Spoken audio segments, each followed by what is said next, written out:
Hello, BookTube. I thought I'd do a little bit of a catch-up video. Been a pretty busy place here. Rainy day. So I thought I'd start. I've got a mail haul. I've got I got two mail hauls. I've got a book I picked up out and about on my travels, and then I thought I'd catch up with what I'm reading. So the book out and about on my travels was this Cadfael Companion, The World of Brother Cadfael, introduction by Ellis Peters, and it's by Robin Whiteman. Big old thing. That lovely picture of her on the back. This was published by the Mysterious Press, the Time Warner Company out of New York. And this is from 1991. So, just gives you alphabetical entries on various topics of interest and characters and people from history and people from the fiction. So I'm reading through the paperbacks, and so this is very nice to have. As far as what I'm reading now, I just finished the first novel in this set of three. It's published in an omnibus edition by Bean Books. It's Harris Serrano. The author is Elizabeth Moon. It's a space opera. This thing is Bean Books, and it came out in 2002. And the first novel I read in it, it was Hunting Party. I'm already into the second one, Sporting Chance. Really like them. Good characters, fast-moving plot, interesting backgrounds, good escapist space operas. Really enjoying it. A little less on the escapist side. I did a haul recently where I found this book that I read probably 30, 40 years ago. I'm not sure which. It was John Gardner on moral fiction. Oh, there's the author. This thing was Basic Books Incorporated, Publishers, New York, and this is from 1978.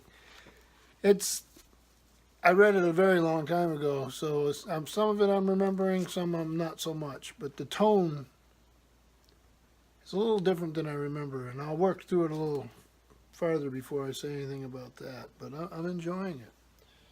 And then I'm reading a Centennial History of the Civil War. This is volume 2, which is The Terrible Swift Sword. It's Bruce Catton. It's Doubleday, and it came out in '63. Here are the end papers. So I really enjoyed the first one, and try to work my way. It's a trilogy, so I'll work my way through all three of them. I'm learning quite a bit. I've never been a huge Civil War buff. I'm really into the American Revolution, French and Indian War, that sort of thing. But yeah, good stuff. Good narrative fiction. So then on the mail hauls, I had mentioned earlier I had been reading Matt Wall, and he's doing he's into these zines. It's something that's fairly new to me, and very interesting.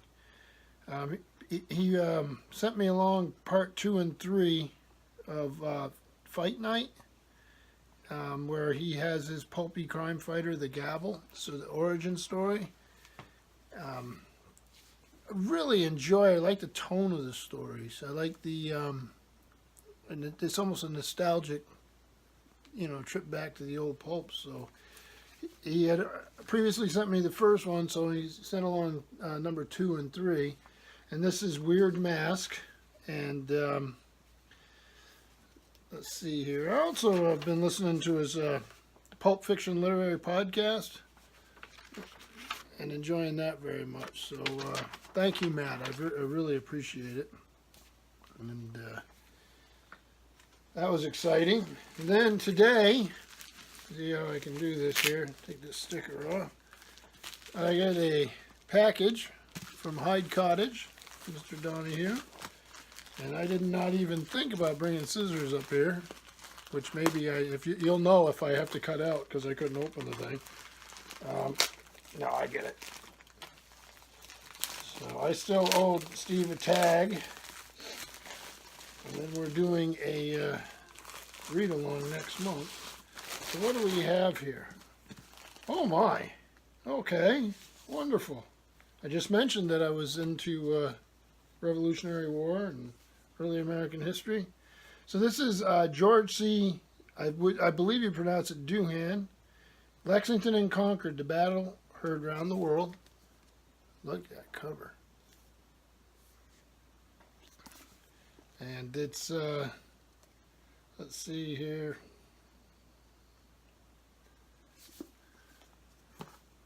It is W.W. Norton Company, excellent publisher, New York and London, and it came out in 2018. Concord Bridge, a painting by Mark Fountain, photographed by Ken Harvey. So this is right in my wheelhouse. So George C. Doohan, I hope I'm pronouncing that right, holds a PhD from Harvard University, where he studied under Henry Kissinger. One of his previous books, If by Sea, won the Samuel Eliot Morrison Award for Naval Literature, and I have that downstairs on the shelf. So, yeah, history of the Battle of Lexington and Concord. Well, I got a section of photographs here, well, images here in the middle of the book. Well, yes, thank you, Steve. I'm looking forward to that for sure. And then, Founding Martyr, The Life and Death of Dr. Joseph Warren, The American Revolution's Lost Hero by Christian de Spigna. This is Crown, New York, and it is also 2018.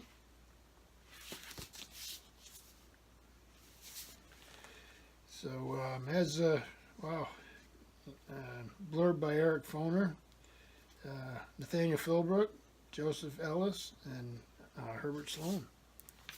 Some heavy hitters there. Let's see. Christian de Spigna is a writer based in New York City and Williamsburg, Virginia, a regular speaker and volunteer at Colonial Williamsburg. De Spigna is an expert on the history of the era and educates a wide array of audiences. So, little has been known of one of the most important figures in American history, Dr. Joseph Warren. An architect of the colonial rebellion and a man who might have led the country, as Washington or Jefferson did, had he not been martyred at Bunker Hill in 1775. Warren was involved in almost every major insurrectionary act in the Boston area for a decade. That's saying something. From the Boston Massacre to the Boston Tea Party to the battles of Lexington and Concord, and his incendiary writings are included in the famous Suffolk Resolves, which helped unite the colonies against Britain and inspired the Declaration of Independence.